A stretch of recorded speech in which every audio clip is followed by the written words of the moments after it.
एक घना रहस्यमयी जंगल, सांपों की फुफकार, पत्तों की सरसराहट और पक्षियों की हल्की आवाजें वातावरण को और रहस्यमय बना रही है। एक अंधेरी झोपड़ी जिसके चारों ओर दुर्लभ पेड़ पौधे और सांप रेंग रहे हैं। झोपड़ी के अंदर हल्की रोशनी झलक रही है।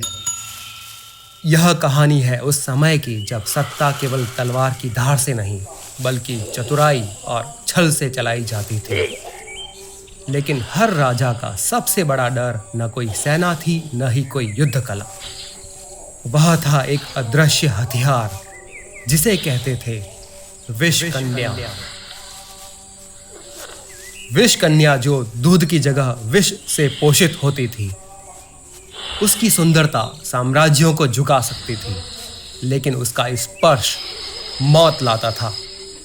वह अपने लिए अभिशाप थी, पर राजाओं के लिए वरदान। लाओ काले नाग का ताजा विष। यह पहली परीक्षा है इस कन्या की। क्या यह बच्ची इसे सह पाएगी? यह तो अब तक केवल मासूम है। मासूम? यह मासूम नहीं, यह एक हथियार है। इसे तैयार होना ही होगा। उस दिन कौशिकी ने अपने भीतर का डर खत्म कर दिया।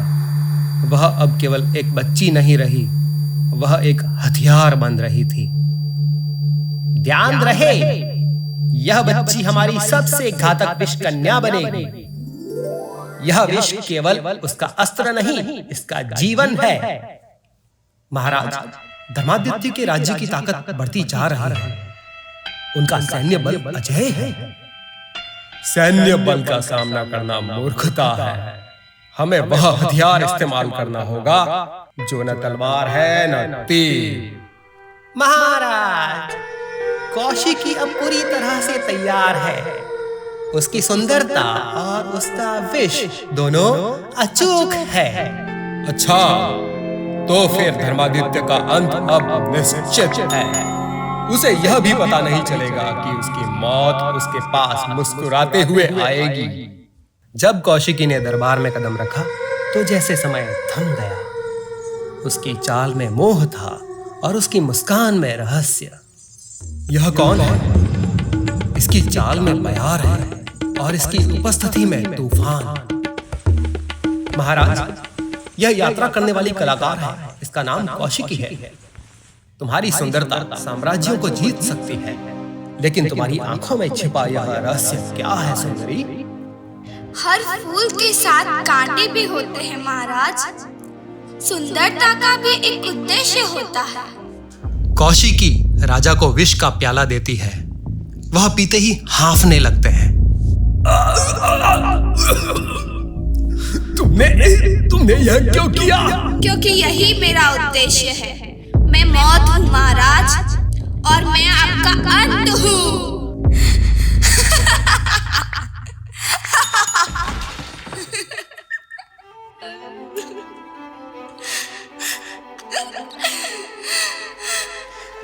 मुझे जीवन दिया गया, परंतु जीने का हक नहीं।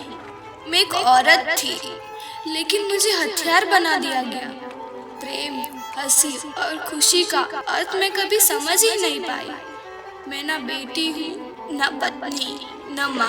मैं सिर्फ एक मौत हूँ, मौत। तुमने अपना काम पूरा किया। धर्मादित्य का अंत हो गया।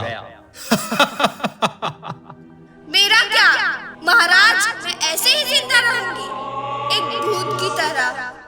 वह राजा को गले लगाती है और उसका जहर उसे मार देता है।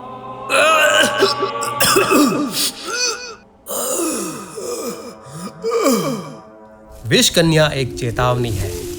जब शक्ति का दुरुपयोग होता है तो केवल विनाश होता है।